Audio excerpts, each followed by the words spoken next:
Doctor BR Ambedkar Konaseema జిల్లా Ramachandrapuram market centre లో అంబేద్కర్ విగ్రహానికి ఎంఆర్పీఎస్ నాయకులు, దళిత పెద్దలు, ఉద్యోగులు, తెలుగుదేశం నాయకులు పూలమాలలు వేసి అంబేద్కర్ కి నినాదాలు పలికారు. అనంతరం మీడియాతో మాట్లాడి స్వీట్స్ పంచుకుని ఆనందాన్ని వ్యక్తపరిచారు. అలాగే వెంటపల్లి వెంకట అంబేద్కర్ అభిమాని దళితపేట రహదారిలో ఆల్ ఈజ్ వెల్ స్వచ్ఛంద సేవలో చలివేంద్రం మజ్జిగ వేసి అంబేద్కర్ యొక్క జయంతిని ప్రజలతో పంచుకున్నారు. ఎదురుగా ఉన్నటువంటి అంబేద్కర్ యొక్క విగ్రహానికి శ్రీలంపేట పెద్దలు యూత్ ప్రతి ఒక్కరు కూడా మరి ఇక్కడికి వచ్చి అంబేద్కర్ యొక్క విగ్రహానికి పూలమాలలు వేసి అలంకరించాలని, నివాళులు అర్పించాలనేటువంటి ఉద్దేశంతో ఇక్కడ రావడం జరిగింది. మరి మొట్టమొదటిగా శ్రీలంపేట కౌన్సిలర్ అనేటువంటి మరి మందపల్లి చిట్పా గారు పూలమాలలు వేసి అలంకరించవలసిందిగా మనం చేస్తున్నాం. जोहार बिआर अंबेडकर, जोहार बिआर अंबेडकर, जोहार बिआर अंबेडकर, जोहार बिआर अंबेडकर. డిప్యూటీ తహసీల్దార్ గారు మందపల్లి రాజేష్ గారు కూడా మరి అంబేద్కర్ విగ్రహానికి పూలమాలలు వేసి అలంకరించవలసిందిగా మనం చేస్తున్నాం. जोहार बिआर अंबेडकर, जोहार बिआर अंबेडकर, जोहार बिआर अंबेडकर. जोहार बिआर अंबेडकर,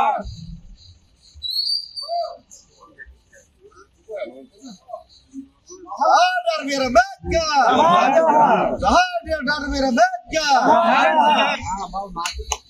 जोहार डॉक्टर बिआर अंबेडकर, जोहार डॉक्टर बिआर अंबेडकर.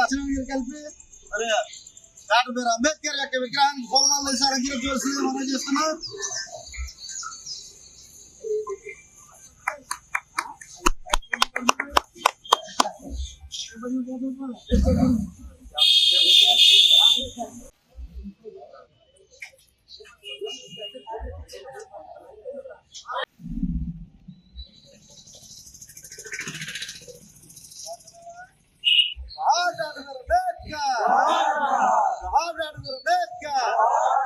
ప్రపంచ మేధావి, ప్రపంచ మేధావి, భారత రత్న, భారత రత్న, ప్రపంచ మేధావి, ప్రపంచ మేధావి. నా పేరు కొమ్ము సురేష్, ఎంఆర్పిఎస్ సీనియర్ నాయకుడిని. నేడు డాక్టర్ బిఆర్ అంబేద్కర్ యొక్క 134వ జయంతి సందర్భంగా ఈ యొక్క చిల్లులపేటలో ఉండబడే అంబేద్కర్ యొక్క విగ్రహానికి, అలాగే మరి రామచంద్రపురం మార్కెట్ దగ్గర ఉండబడే అంబేద్కర్ విగ్రహానికి కూడా చిల్లులపేట నుంచి పెద్దలు, యూత్ ప్రతి ఒక్కరు కూడా వచ్చి అంబేద్కర్ యొక్క విగ్రహానికి పూలమాలలు వేసి ఆయనకి నివాళులు అర్పించడం జరిగింది. అలాగే ఈ రోజున అణగారిన వర్గాలకి ఆశాజ్యోతి డాక్టర్ బిఆర్ అంబేద్కర్ గారు, అలాగనే భారత రత్న, రాజ్యాంగ నిర్మాత, అణగారిన వర్గాలకి ఆశాజ్యోతి అయినటువంటి మరి భారతదేశంలోనే మొట్టమొదటి డాక్టరేట్ తీసుకున్నటువంటి వ్యక్తి, అలాగనే మరి భారతదేశంలోనే మొట్టమొదటి న్యాయమూర్తి అయినటువంటి వ్యక్తి డాక్టర్ బిఆర్ అంబేద్కర్ గారు.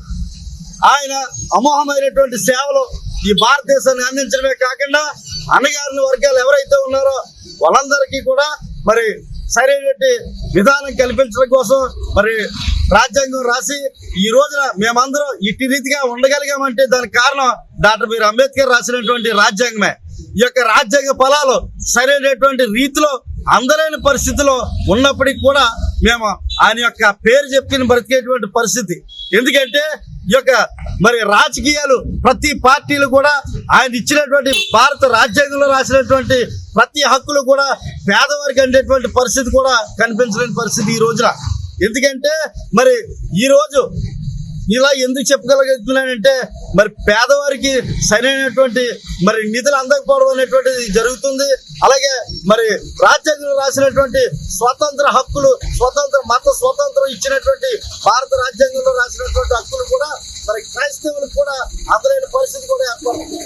కానీ ఈ రోజున మరి పేదలు మరి ఈ రోజున రాజ్యాంగాన్ని మరి గుళ్ళలో పెట్టుకుని మరి పోషించగలిగినటువంటి శక్తి ఇవ్వాలంటే రాజ్యాంగమే ఇవ్వాలి, మన రాజ్యాంగం ఇవ్వాలి. ఆ రాజ్యాంగం మనకి ఇవ్వాలంటే రాజకీయ శక్తులే మాకు ఇవ్వగలగాలి. కానీ ఈ రోజున ఎన్నో అరాచకాలు జరుగుతున్నటువంటి ఈ దేశంలోనే అరాచకాల నుంచి మేము భయపడేటువంటి పరిస్థితి కూడా మాకు ఉంది. కానీ ఈ రోజున అటువంటి భయాన్ని కూడా మేము వదిలిపెట్టి భారత రాజ్యాంగం రాసినటువంటి అంబేద్కర్ గారు మా దేవుడని మేము కొలుసుకుంటూ ఈ రోజున మరి ఆయన యొక్క జయంతి సంబరాలుగా జరుపుకునేటువంటి పరిస్థితి మాకు ఏర్పడ్డారు. కానీ అందు నిమిత్తమే మేమందరూ కూడా సంతోషిస్తూ మరి ఈ యొక్క జయంతి కార్యక్రమం అద్భుతంగా మేము చేసుకోవడానికి ముందుకు వచ్చాం. ఈ విషయంలో మీరందరూ కూడా మరి గుర్తెరిగి మరి రాజకీయ నాయకులందరూ కూడా మా మనవని విన్ని మరి మన్నించి మాకు కావాల్సిన హక్కులు మాకు సమకూరుస్తారని చెప్పి మనస్ఫూర్తిగా కోరుకుంటూ సెలవు తీసుకుంటున్నాం.